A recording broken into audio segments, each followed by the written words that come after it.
మరి ఈవెంట్స్ ఎలా సాగుతున్నాయి మేడం? ఓకే, ప్రెజెంట్ బాగానే ఉన్నాయి. యా, ఈవెంట్స్ గుడ్ అండి. సినిమాలు కూడా అన్ని రిలీజ్లు ఉన్నాయి వరుసగా మనకి డిజిటల్ ప్లాట్ఫామ్లో కానీ బయట కానీ. సో దానికి సంబంధించిన ప్రమోషన్స్. తెలుగు యాంకర్స్లో అంటే one of the best anchor అంటే మీరు ఒకరు. మరి మిగతా వాళ్ళలో మీకు బాగా నచ్చే యాంకర్ ఎవరు? నాకు అప్పటికి ఇప్పటికీ ఎప్పటికీ నా ఫేవరెట్ అంటే సుమ గారు. బికాజ్ అంటే she's the lady who inspired me. అంటే ఇలా ఉండాలి, ఇలా చేయాలి.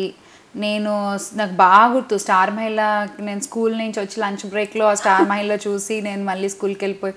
So it's that way. ఆ చిన్నప్పటి నుంచి కూడా ఒక ఇంట్రెస్ట్ అయితే ఉండింది. అంటే యాంకరింగ్ స్టార్టింగ్లో మనకి ఉన్నది నలుగురే కదా అప్పట్లో, ఝాన్సక్క, భానుగారు అండ్ సుమక్క, అనిత చౌదరి గారు. చిన్నప్పుడు చూసే ప్రోగ్రామ్స్ అన్ని కూడా ఒక ఫ్యాంటసీ లాగా ఉంటాయి కదా మనకి.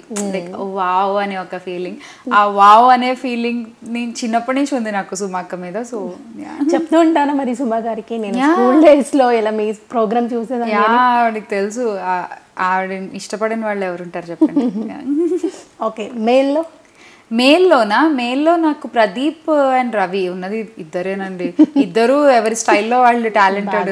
యా, సో ఇద్దరు కూడా వెరీ స్వీట్. ఫీమేల్స్ ఏమో ఇంతమంది ఉన్నారు, మేల్స్ ఏమో వాళ్ళిద్దరే ఉన్నారు. మరి ఎలా వర్కౌట్ చేయగలుగుతున్నారు? వాళ్ళు వర్కౌట్ చేస్తున్నారు, మేము చేసేదే ఉంది. మీరు ఎలా అంతే కదా, చేయాల్సింది వాళ్ళు కాన్స్టెంట్ గా ఉండే చోట వాళ్ళు ఉంటున్నారు, పక్కన యాంకర్స్ మారుతూ ఉంటారు. ఎప్పుడైనా అంతే కదా. Yes yes.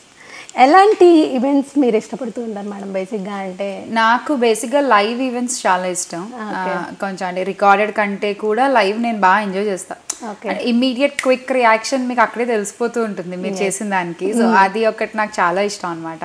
అందుకే stage shows, audio launches, pre releases, so ఇవన్నీ మూవీ ప్రమోషన్స్ నేను అసలు మ్యాక్సిమం వీలైనంత వరకు మిస్ అవ్వను. ఎందుకు అంటే నాకు చాలా ఇష్టం అది. మరి ఎప్పుడైనా ఈవెంట్స్ చేస్తున్నప్పుడు మధ్యలో తడబడడం కానీ, లేదంటే బై మిస్టేక్ వేరే నేమ్ పిలవడం కానీ, ఇలాంటి మిస్టేక్స్ ఏమైనా జరిగాయి? బై మిస్టేక్ వేరే పేరు అయితే టచ్ వుడ్ ఇప్పటిదాకా ఎప్పుడు పిలవలేదు కానీ, అంటే చాలా ఒళ్ళు దగ్గర పెట్టుకుని చేస్తాం కదా, సో అలా అయితే లేదు. కానీ తడబడ్డం అనేది మాట రోల్ అవడం అనేది ఒక్కొక్కసారి ఎప్పుడైనా జరుగుతూ ఉంటుంది. సో అప్పుడు ఇమీడియట్గా మనం దాన్ని కవర్ చేసుకుని కరెక్ట్ చేసుకుని ఫ్లోలో వెళ్ళిపోవడం. ఈ యాంకరింగ్ ఫీల్డ్లోకి వచ్చినాక ఫస్ట్ ఈవెంట్ ఏదైనా గుర్తుందా మీకు? మీరు చేసింది నర్వస్గా ఫీల్ అయిన సందర్భాలు కానీ? నర్వస్గా ఎప్పుడూ లేదండి, ఎందుకంటే నాకు స్టేజ్ చిన్నప్పటి నుంచి చాలా అలవాటు. చాలా అంటే నా అరంగేట్రం అయిపోయిన దగ్గర నుంచి కూడా నేను స్టేజెస్ పర్ఫార్మెన్సెస్ చాలా చేశాను. తిరుపతి బ్రహ్మోత్సవాల్లోనే నేను పర్ఫామ్ చేశాను, క్లాసికల్ డాన్సెస్ అవి. అండ్ ఆ తర్వాత చాలా స్టేజ్ నాటకాలు చేశాను చిన్నప్పటి నుంచి. సో నాకు స్టేజ్ కొత్త కాదు, సో స్టేజ్కి ఎప్పుడు నేను భయపడలేదు. బట్ ఆర్టిస్ట్లకి భయపడ్డాను అనమాట. అంటే లైక్ ఒక పెద్ద హీరో ఫంక్షన్ ఫస్ట్ టైం మనం హోస్ట్ చేస్తున్నప్పుడు ఒక చిన్న భయం ఇప్పటికీ ఉంటుందండి. అది అంటే వెళ్ళి హాయ్ చెప్పి ఆ ఇంట్రో చెప్పేసి ఫస్ట్ అనౌన్స్ చేసి లింక్ పక్కకు వచ్చేసేంత వరకు స్టిల్ ఇప్పటికీ ఆ డబ్ ఫీలింగ్ అయితే ఉంటుంది డెఫినెట్గా. బికాస్ అంటే అది వర్క్ పట్ల శ్రద్ధ అనుకోవాలా లేకపోతే ఏమనుకోవాలో నాకు తెలియదు, కానీ ఇప్పటికీ నేనైతే ఎవ్రీ ఈవెంట్ నా ఫస్ట్ ఈవెంట్ లాగే ఆ ఫస్ట్ 5 నిమిషాలు భయపడుతూ ఉంటా. ఒక్కసారి వెళ్ళి మాట్లాడవచ్చాక ఇంకా ఓకే డన్.